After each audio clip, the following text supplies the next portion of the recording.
সোজা হয়ে দাঁড়িয়ে থাকা, হাঁটাচলা করা কিংবা আচমকা পিছলে পড়ে যাওয়া থেকে নিজেকে রক্ষা করা, শরীরের এই ভারসাম্য বজায় রাখার ক্ষমতাটি অত্যন্ত জটিল একটি বিষয়। চিকিৎসা বিজ্ঞান বলছে, মানুষের চোখ, কানের ভেতরের অংশ এবং পেশির স্নায়ুতন্ত্র এই তিনটি উৎস থেকে পাওয়া তথ্য বিশ্লেষণ করে মস্তিষ্ক আমাদের শরীরের ভারসাম্য ধরে রাখে।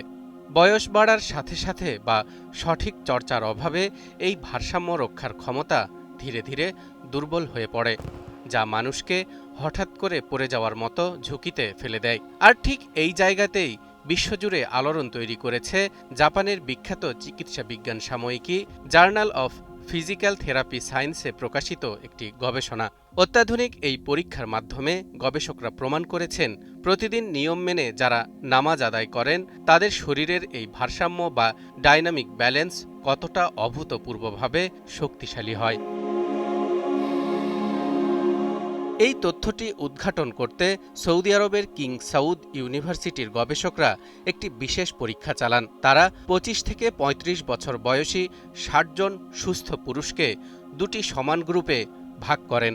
প্রথম গ্রুপে ছিলেন তারা যারা গত ৫ বছর ধরে নিয়মিত দিনে ৫ বার নামাজ আদায় করছেন, আর দ্বিতীয় গ্রুপে ছিলেন তারা যারা নিয়মিত কোনো ধর্মীয় আচার পালন করেন না, এমনকি কোনো ব্যায়ামও করেন না। বিভ্রান্তি এড়াতে গবেষণার পরীক্ষা চলাকালীন সময়ে দুই গ্রুপের কাউকেই অন্য কোনো খেলাধুলা বা ব্যায়ামের সাথে যুক্ত রাখা হয়নি।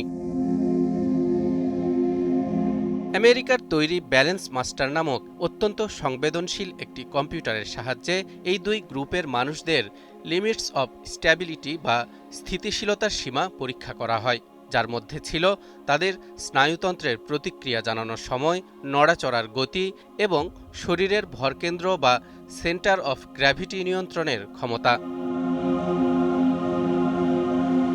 ফলাফল যা এলো তা গবেষকদের রীতিমতো চমকে দিল।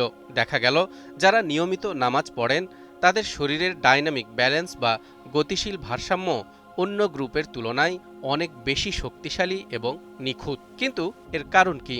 এর উত্তর লুকিয়ে আছে নামাজের এক একটি ধাপ এবং এর প্রস্তুতির মধ্যে। গবেষকরা বলছেন, নামাজের প্রথম প্রস্তুতি হল অজু। দিনে ৫ বার অজুর সময় যখন পায়ের পাতা ধোয়া হয় এবং আলতো করে ম্যাসাজ করা হয়, তখন পায়ের পাতার নিচে থাকা স্নায়ুগুলো উদ্দীপিত হয়। চিকিৎসাবিজ্ঞান প্রমাণ করেছে, পায়ের পাতার স্পর্শানুভূতি যত প্রখর হয়, মানুষের দাঁড়িয়ে থাকার ভারসাম্য ততই উন্নত হয়। অর্থাৎ অজুর এই সাধারণ প্রক্রিয়াটি আসলে আমাদের অজান্তেই শরীরের ব্যালেন্স সিস্টেমকে রিফ্রেশ বা সক্রিয় করে তোলে।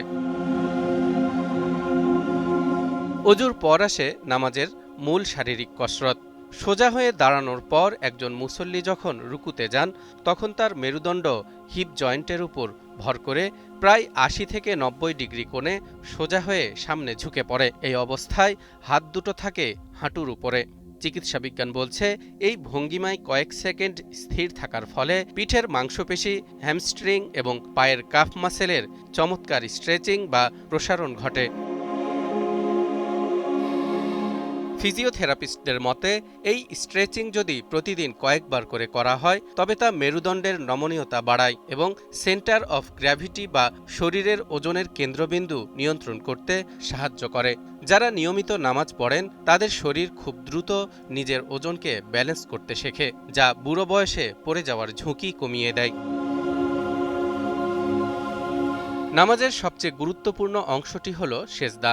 যখন একজন মানুষ সোজা অবস্থান থেকে গিয়ে কপাল, নাক, হাত, হাঁটু এবং পায়ের আঙ্গুল মাটিতে ঠেকিয়ে সেজদা করেন, তখন তার পুরো শরীরের অবস্থান দ্রুত পরিবর্তিত হয় এবং কানের ভেতরে থাকা একটি বিশেষ অঙ্গ সক্রিয় হয়ে ওঠে।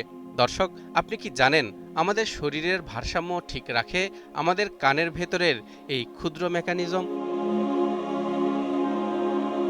সেজদায় যাওয়ার সময় আমাদের মাথা যখন মহাকর্ষ বলের দিকে দ্রুত নিচে নামে এবং আবার উপরে ওঠে, তখন আমাদের কানের এই ভেস্টিবুলার সিস্টেম এবং অঙ্গ প্রত্যঙ্গগুলো দারুণভাবে উদ্দীপিত হয়। এর ফলে একজন মানুষের মাথার অবস্থান পরিবর্তনের সাথে সাথে দ্রুত শরীরকে মানিয়ে নেওয়ার ক্ষমতা তৈরি হয়।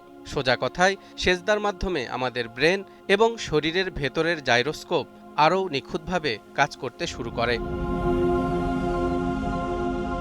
গবেষণায় দেখা গেছে, যারা নিয়মিত নামাজ পড়েন না তাদের নড়াচড়ার গতি এবং দিক নিয়ন্ত্রণের ক্ষমতা ছিল তুলনামূলকভাবে কম। এর কারণ হল প্রতিদিন নির্দিষ্ট নিয়মে কোমর, পিঠ এবং পায়ের পেশিগুলোর সক্রিয় না হওয়া।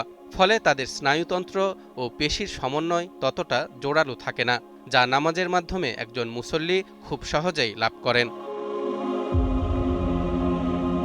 প্রতিদিন ৫ ওয়াক্ত নামাজে একজন মানুষ মোট ১৭ রাকাত ফরজ নামাজ আদায় করেন, আর প্রতি রাকাতে এই নিখুঁত শারীরিক কসরতগুলো বারবার পুনরাবৃত্তি হয়। এটি মূলত মস্তিষ্ক, স্নায়ু এবং পেশির এমন এক সমন্বিত ব্যায়াম যা পৃথিবীর অন্য কোনো ফিটনেস রুটিনে এত সহজভাবে পাওয়া সম্ভব নয়।